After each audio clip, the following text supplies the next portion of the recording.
que eu acho que é dúvida de muita gente, Lucas.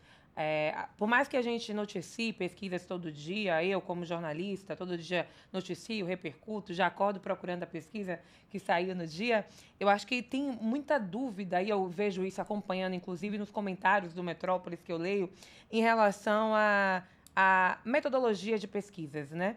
Às vezes a gente vê pesquisas que são feitas ali praticamente no mesmo período, mas que demonstram números diferentes, que divergem um pouco. Eu queria saber por que que isso acontece?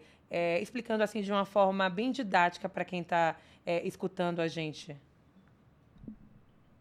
Olha, a pesquisa, ela é uma foto do momento, né? Independente se ela é feita um dia antes, um dia depois de uma para outra, ela reflete aquele momento do pensamento do eleitor.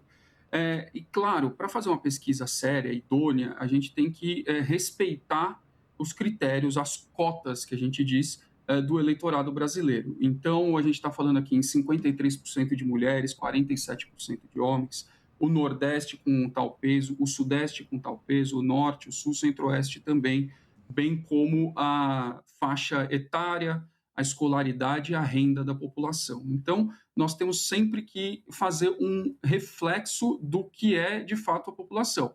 Não adianta a gente fazer uma pesquisa só na Faria Lima, em São Paulo, por exemplo. Nós vamos ter um resultado completamente diferente se nós fizéssemos em Guarulhos, falando aqui do estado de São Paulo, tá?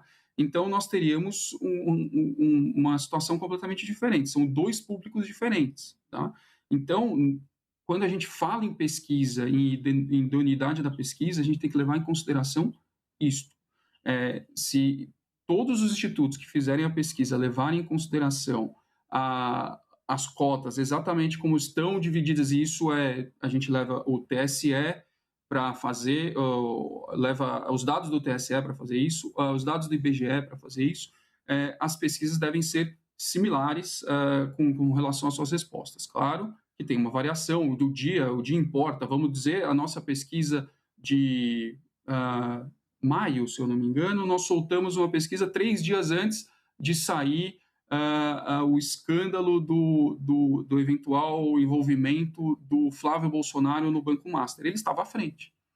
Depois, uma semana depois, 4 dias depois, teve um outro instituto que fez pesquisa, depois da, da exposição do caso, e Flávio Bolsonaro estava atrás.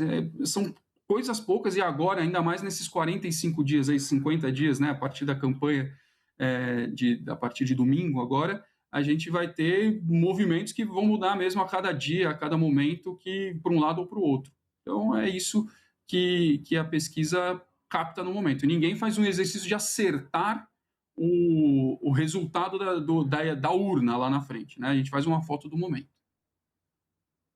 Está ainda sobre essa questão das pesquisas, que a gente também vê muito essa questão da margem de erro, né? Até que ponto a margem de erro explica essa diferença nas pesquisas? E uma outra pergunta também aqui, já para você responder as duas.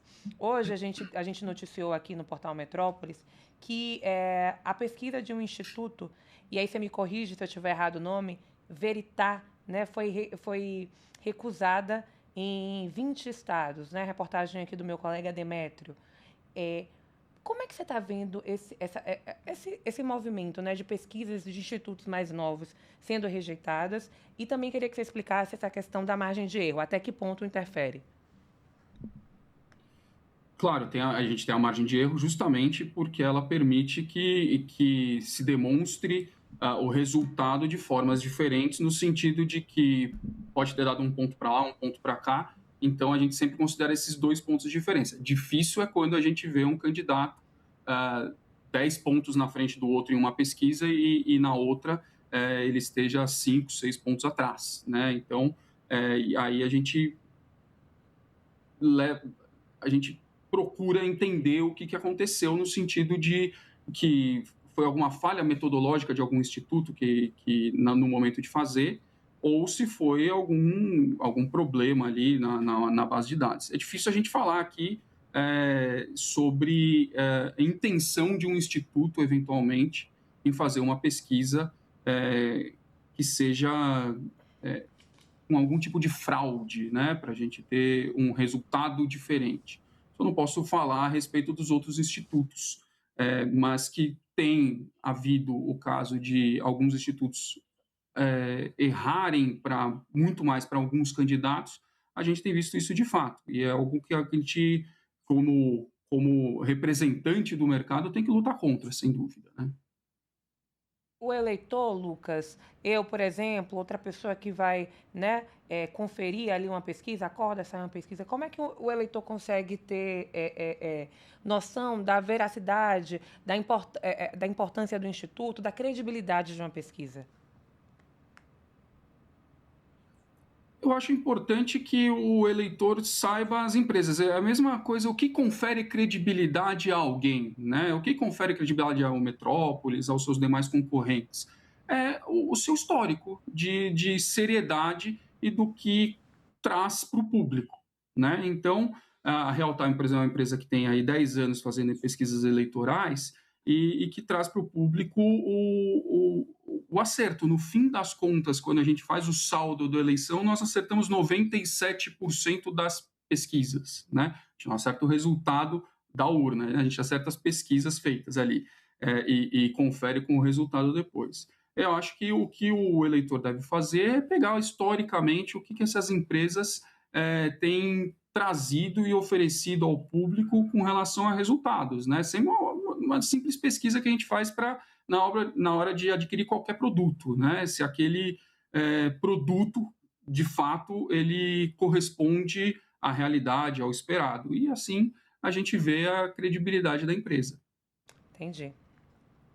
Tem um outro aspecto que eu também queria te perguntar.